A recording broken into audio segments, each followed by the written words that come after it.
भारत जल्द ही इतिहास रचने वाला है। पिछली बार असफल हुए चंद्रयान 2 से सीख लेकर बनाया है पहले से ज्यादा बेहतर स्पेस सेंटर, जो चंद्रयान 3 के तहत कर लेगा चाँद को अपनी मुट्ठी में। जी हाँ दोस्तों, हम आपको बता दें कि 14 जुलाई 2023 को 2:35 पर चंद्रयान 3 चंद्रमा के लिए रवाना हो गया है और इस बार का ये चंद्रयान 3 दुनिया को दिखाने के लिए ही भारत की स्पेस रिसर्च के फील्ड में पूरी दुनिया से आगे है। आज हम आपको लॉन्चिंग, चांद की सतह पर लैंडिंग, बचत, लॉन्च रूट और स्पेस क्राफ्ट में किए गए बदलाव और कब पहुंचेगा पृथ्वी के कितने समय में चक्कर काटकर चांद की सतह में वह प्रवेश कर जाएगा, ये सब जानकारी से लेकर इसके मुख्य मिशन की पूरी जानकारी देंगे ताकि आप भी इसरो के इस खास मिशन का हिस्सा बन सके। पूरा वीडियो जरूर देखिएगा दोस्तों। जय हिंद दोस्तों, आप सभी का नॉलेज स्टडी क्लासेस पर स्वागत है। तो चलिए हम लोग आज की अपनी वीडियो स्टार्ट करते हैं। तो आज तक सिर्फ अमेरिका, रशिया, चाइना जैसे ही देश चांद पर अपना स्पेसक्राफ्ट उतारने में सफलता मिली है और चंद्रयान 3 मिशन के सफल होते ही भारत भी दुनिया का चौथा देश बन जाएगा जिसने चांद पर भी जीत हासिल की है। आज से लगभग 4 साल पहले 22 मई 2019 के दिन भारत ने चंद्रयान 2 को चांद पर भेजने की कोशिश की थी और इस दौरान पर प्रधानमंत्री नरेंद्र मोदी और इसरो के हेड भी बेंगलुरु के हेड ऑफिस पहुंचे थे। पूरा देश यही आस लगाए बैठा था कि चंद्रयान 2 मिशन सफल हो जाएगा। इस मिशन की शुरुआत में सब कुछ सही चल रहा था। 7 सितंबर के दिन चंद्रयान 2 चांद की सतह पे उतरने वाला ही था कि तभी चांद की सतह से 2 किलोमीटर दूरी पर ही विक्रम लैंडर से हमारी इसरो का संपर्क टूट गया और हम चांद की सतह पर लैंडिंग करने में असफल रह गए थे। मिशन में मिले इस असफलता के कारण इसरो के चीफ के शिवम इस मिशन को लेकर ज्यादा भावुक हो गए थे। तभी प्रधानमंत्री नरेंद्र मोदी ने गले लगाकर सांत्वना प्रदान करते हुए इसके बाद प्रेस मीटिंग में कहा कि हम रुकेंगे नहीं बल्कि इससे सबक लेकर आगे बढ़ने की कोशिश करेंगे, क्योंकि विज्ञान का मतलब है और प्रयास और प्रयास और प्रयास। मंत्री की इस बात को इसरो ने आधार बनाकर इसरो ने चंद्रयान 3 के चांद पर भेजने के सपने देखना शुरू कर दिया। लेकिन उस वक्त कोई भूल को सुधारने में इसरो को पूरे 4 साल लग गए और अब पहले से ज्यादा एडवांस और ताकतवर एयरक्राफ्ट तैयार कर लिया गया है। दोस्तों, चंद्रयान 2 की नाकामयाबी से निराश होने की बिल्कुल भी जरूरत नहीं है, क्योंकि पृथ्वी की वातावरण से निकलने का अंतरिक्ष में जाने पर आप में बहुत बड़ी चुनौती होती है। और हम आपकी जानकारी के लिए बता दें कि अमेरिका अभी तक 26 बार और रशिया 14 बार, वहीं पे भारत 1 बार चांद के मिशन में फेल हो चुका है।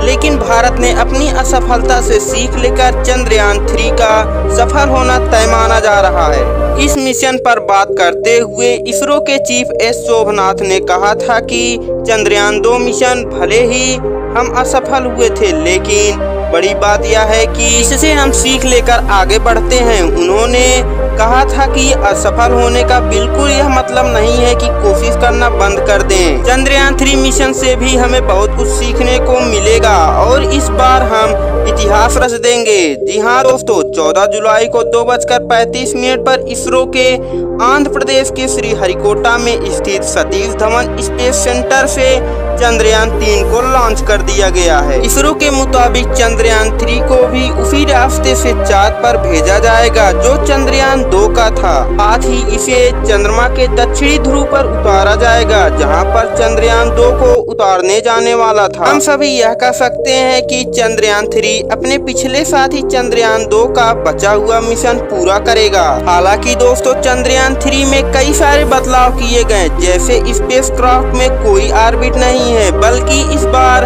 हम प्रिपल्शन मॉड्यूल का यूज कर रहे हैं जो चंद्रयान 3 के लैंडर और रोवर चांद के ऑर्बिट तक ले जाएंगे, जहां इसे चंद्रयान 2 के ऑर्बिट से कनेक्ट कर दिया जाएगा जो पिछले 4 सालों से चांद के चक्कर काट रहा है। इसरो का इस मून मिशन के मुख्य 3 लक्षण हैं, जिसमें इसरो का पहला मिशन है चंद्रयान 3 के लैंडर को चांद की सतह पर सॉफ्ट लैंडिंग कराना और दूसरा है इसके रोवर को चांद की सतह पर चलाना और तीसरा है चांद की सतह पर कुछ साइंटिफिक रिसर्च कराना।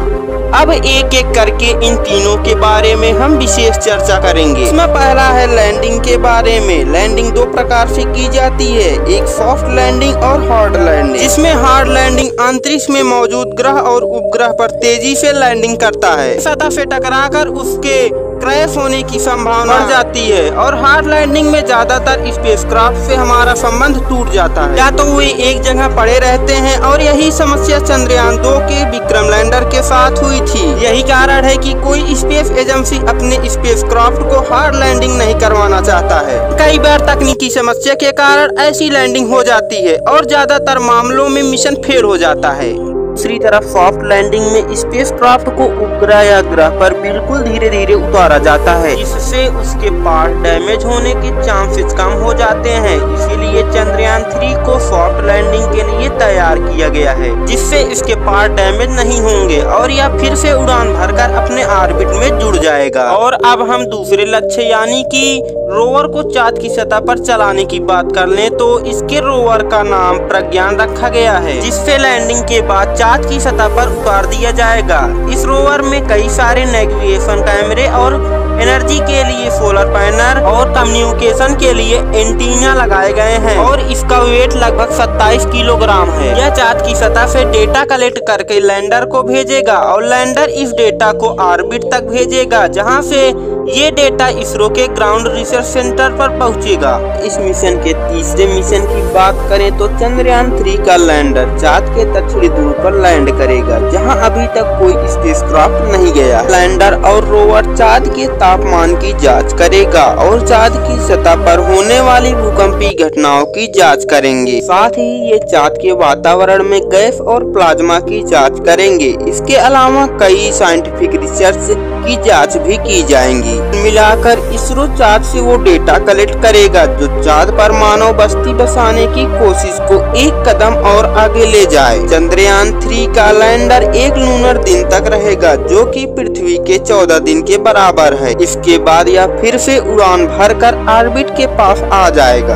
और इस पूरे मिशन का बजट 615 करोड़ रुपए बताया गया है। पहली बार आपको ये सभी बजट ज्यादा लग रहे होंगे, लेकिन हम आपको बता दें कि पिछले दिनों ही रिलीज हुई फिल्म आदिपुरुष के 700 करोड़ रुपए के बजट से भी कम है। और इतने कम बजट में चाँद के ऊपर जाकर मिशन को अंजाम देना वाकई में अपने आप में एक बड़ी चुनौती होती है। चंद्रयान 3 के स्पेसक्राफ्ट का कुल वजन 3900 किलोग्राम है, जिसमें से प्रपल्सन मॉड्यूल 2148 किलोग्राम का है और लैंडर मॉड्यूल 1752 किलोग्राम का है। तो दोस्तों आइए अब हम यह जानते हैं कि चंद्रयान 3 पृथ्वी से चाँद तक अपना सफर कैसे पूरा करेगा। तो चंद्रयान 3 के स्पेसक्राफ्ट को रॉकेट से जोड़कर इसरो ने LVM-3 लॉन्च व्हीकल से जोड़ दिया और ये मिशन LVM-3 के मिशन से शुरू हो गया। फिर कुछ ऊपर पहुंचने पर इसके अगल बगल लगे S-200 रॉकेट अलग हो जाते हैं और कुछ आगे चलने वाले पेलोड भी अलग कर दिए जाते हैं और रॉकेट का दूसरा चरण भी अंतरिक्ष में आकर मेन स्पेसक्राफ्ट से अलग होगा। इसके बाद तीसरे चरण में क्रायोजेनिक इंजन चालू हो जाएगा जो चंद्रयान 3 को चाँद तक ले जाएगा। फिर ये स्पेसक्राफ्ट धरती के कई चक्कर लगाने के बाद पृथ्वी से दूर होता चला जाएगा और ये इलेक्ट्रिकल ऑर्बिट में चाँद को अप्रोच करेगा और कुछ देर बाद ये पृथ्वी के गुरुत्वाकर्षण के दायरे से बाहर होकर चंद्रमा के परिक्रमा पथ में प्रवेश कर लेगा। चाँद के ऑर्बिट में पहुंचते ही लैंडर के प्रपल्सन मॉड्यूल से अलग कर लेगा और चाँद की सतह की ओर भेज दिया जाएगा और सतह के नजदीक पहुंचने पर इसके प्रस्टर खोल दिए जाएंगे ताकि इसकी रफ्तार में कमी किया जा सके और ये चाँद की सतह पर सॉफ्ट लैंडिंग कर सके। ये लैंडिंग 23 से 27 अगस्त को कराई जाएगी और फिर रोवर रैंप से बाहर निकलेगा और एक लूनर दिन तक प्रयोग करेगा। तो दोस्तों आप में से कई लोग चंद्रयान 3 को लाइव भी देख चुके होंगे। उनके लिए इसरो ने एक वेबसाइट भी जारी किया था और उस पर रजिस्ट्रेशन भी करवाया गया था, जहां से आपको लाइव लॉन्च दिखाया जा रहा था। अगर आपने नहीं देखा होगा तो आइए हम आपको कुछ दिखाते हैं। lift off normal. Here we have of LBM-3 M4 rocket carrying India's prestigious Chandrayaan-3. तो दोस्तों, अगर आप भी हमारी तरह यही चाहते हैं कि Chandrayaan-3 भारत मिशन को अपार सफलता प्राप्त हो तो अपनी दुआएं जरूर दीजिएगा दोस्तों। अगर आपको पूरी वीडियो अच्छी लगी हो तो लाइक एंड शेयर कीजिएगा। आपको पूरी वीडियो देखने के लिए धन्यवाद दोस्तों।